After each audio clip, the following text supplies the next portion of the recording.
Ele tomou o nosso lugar naquela cruz, meu irmão. E todo o plano de Satanás para as nossas vidas foi quebrado naquele instante. Ele foi moído por nós, Ele se entregou por nós, Ele tomou o nosso lugar, para que hoje o véu fosse rasgado, para que hoje eu carregasse comigo a presença dEle, para que hoje eu pregasse o seu evangelho, o seu amor a todas as nações, para que hoje eu estivesse aqui dando glórias a Ele, glórias a Ele, glórias a Ele, glórias a Ele. Aleluia!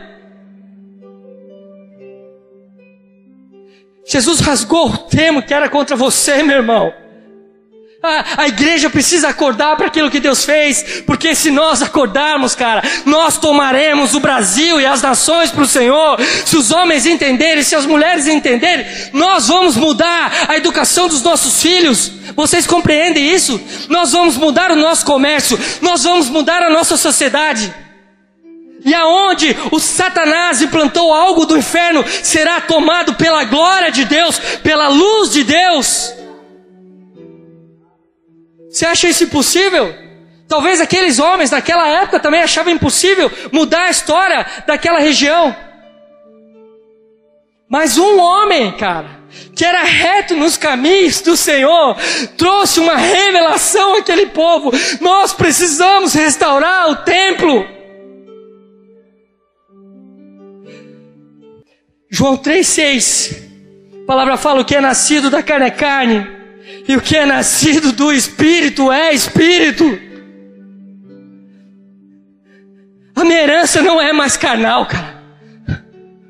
A minha herança é espiritual. Eu vivo para Ele, e Ele vive para mim. Aleluia. Eu posso entender quando o pastor Luiz fala, né? Que ele é o filhinho mais querido do pai dele. Isso é entender o coração de Deus. Deus nos ama, meu irmão.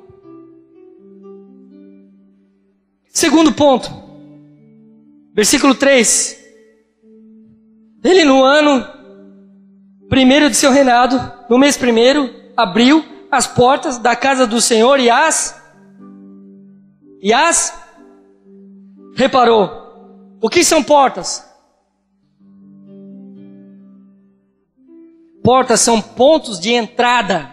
Amém? Agora presta atenção numa coisa. Devido a toda uma sociedade corrompida, devido a muitas coisas que acontecem nas nossas vidas, às vezes nós fechamos a porta do nosso coração para aquilo que Deus quer fazer. Nós estamos tão machucados, tão carregados com as coisas desse mundo, que não percebemos que Ele está à porta, batendo, dizendo que se nós abríssemos a porta dos nossos corações, Ele entraria e cearia conosco, e ficaria conosco todos os dias.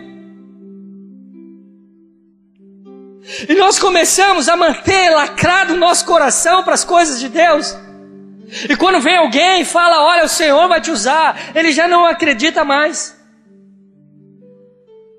E quando chega alguém e fala: olha, Deus tem um plano para a sua vida, ele já não crê mais. Houve um tempo na minha vida que eu cuidei muito com isso. Eu falei: Deus, eu não posso deixar as portas do meu templo. Nós somos templo do Espírito Santo. Eu não posso deixar as portas porque Deus tem fechada. Eu tenho que acreditar nas tuas palavras, nas tuas promessas, meu irmão. E quando eu vi um pregador falando que Deus ia usar alguém, eu já estava em prantos na cadeira, porque eu cria que esse alguém seria eu, meu irmão. Eu cria na palavra do Senhor, e eu comecei a perceber que eu precisava abrir as portas do meu coração para aquilo que Deus queria fazer através de mim. Existem planos de Deus para você, meu irmão. Existem planos de Deus para você, minha irmã. Existem coisas que Deus quer liberar no seu coração. Abre as portas, abre as portas, abre as portas. Deixa Ele entrar, deixa Ele entrar, deixa Ele entrar em nome de Jesus.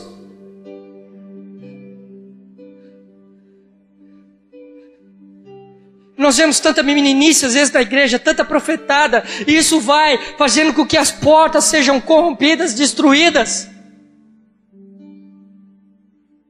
E sem notar, a gente se fecha, porque é verdadeiro. Mas a primeira coisa que esse rei fez foi restaurar as portas. Eu quero te dizer que há um rei sobre nós, que está reparando portas nessa tarde, que está abrindo as portas do teu coração. Quantos conseguem enxergar isso nessa tarde? Dê um glória a Deus, dê um glória a Deus em nome de Jesus.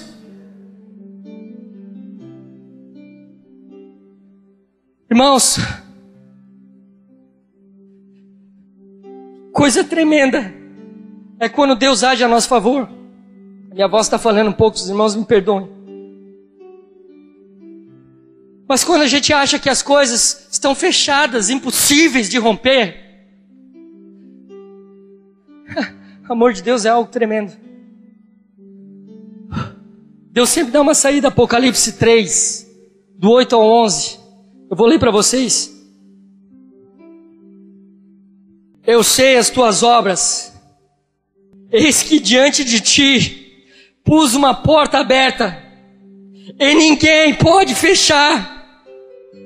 Tendo pouca força, guardasses a minha palavra e não negasses o meu nome. Eis que eu farei aos da sinagoga de Satanás, aos que se dizem judeus e não são, mas mentem. Eis que farei que venham e adorem prostrados a teus pés, e saibam que eu te amo. Como guardasses a palavra da minha paciência, também eu te guardarei da hora da tentação, que há de vir sobre todo mundo, para tentar os que habitam na terra. Eis que pus diante de ti uma porta aberta. Existem coisas que Deus faz, espiritualmente falando, mas existem coisas que nós temos que fazer. É nossa responsabilidade fazer. É nossa responsabilidade agir. É nossa responsabilidade dar um passo em direção àquilo que Deus quer. Está diante de nós, aberta à nossa frente a vida de Deus. Cabe a nós sairmos do lugar e ao encontro dEle, ao encontro da vontade dEle, a caminhar em direção àquilo que Deus quer. Terceiro ponto, vou ter que dar uma abreviada. Ele trouxe os sacerdotes e os levitas. Não vai dar tempo de entrar, eu queria entrar em sacerdócio. Eu queria entrar nessa área, nessas questões. Mas ele estava trazendo os ministros de Deus de volta. Ele estava trazendo os homens separados para aquela obra de volta. Ezequias não só estava restaurando a adoração do Senhor naquele lugar, mas ele estava despertando de novo os chamados, os ministérios. Ele estava usando aqueles homens para que a adoração ao Senhor voltasse naquela região e para que a história daquela região mudasse. Um homem que era reto, um homem que é reto no Senhor, ele consegue enxergar aquilo que precisa ser mudado, ele consegue enxergar a vontade de Deus para aquele lugar. E a palavra fala, vou ter que dar uma resumida, que aqueles homens abriram a porta. E quando nós abrimos a porta de um lugar fechado, qual é a primeira coisa que entra? Luz. E talvez aquelas pessoas passavam na frente daquele templo, reclamando de suas próprias vidas, mas não tinham entendimento de que o que faltava era o reconhecimento de quem era Deus. Reconheciam o problema, mas não identificavam a solução. E eles abriram a porta e a luz entrou. E quando a luz entra, meu irmão, as imperfeições aparecem.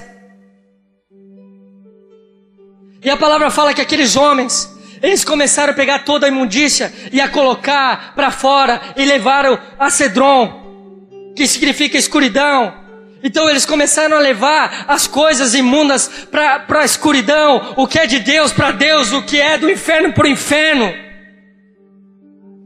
E a palavra fala que eles começaram a se dedicar à reconstrução, à restauração daquele lugar. Restauração significa voltar à forma original.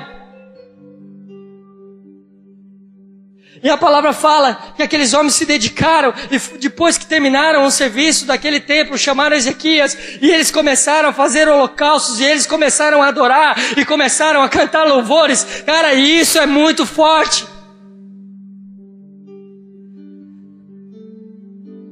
A gente vê que havia um rei que havia tomado muitas cidades e que poderia tomar aquele lugar também. Ezequias estava lidando com tempos difíceis, mas ele entendeu. Um rei podia agir politicamente, mas a primeira coisa que ele entendeu foi que ele precisava agir em mudanças espirituais para que aquela região mudasse. 2 Reis 18:5 fala o seguinte: no Senhor, Deus de Israel, confiou, falando de Ezequias, de maneira que depois dele não houve quem lhe fosse semelhante entre todos os reis de Judá, nem entre os que foram antes dele. Ezequias confiava tanto em Deus, meu irmão, que ele foi marcado por isso. Ele confiava mais em Deus que o próprio Davi, que foi referência na vida dele. E por causa dessa confiança, ele começou a ensinar o povo: não, o que nós precisamos é voltar a adorar, o que nós precisamos é restaurar as coisas de Deus, para que o mal não nos aconteça, para que Deus possa agir em nosso favor.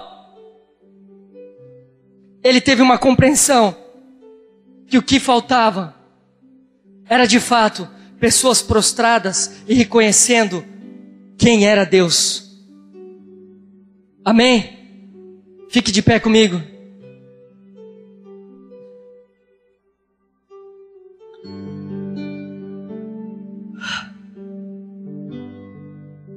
Existem motivos, muitas vezes, que nos impedem de adorarmos a Deus.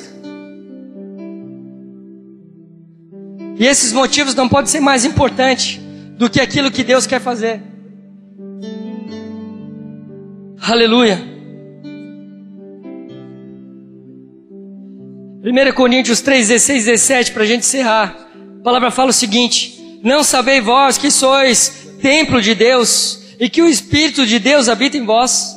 Se alguém destruir o templo de Deus, Deus o destruirá, porque o templo de Deus, que sois vós, é santo.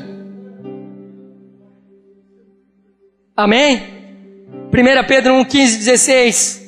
Mas como é santo aquele que vos chamou, sede vós também santos em toda a vossa maneira de viver. Diga: em toda vossa maneira de viver. Porquanto escrito está: sede santos, porque eu sou santo.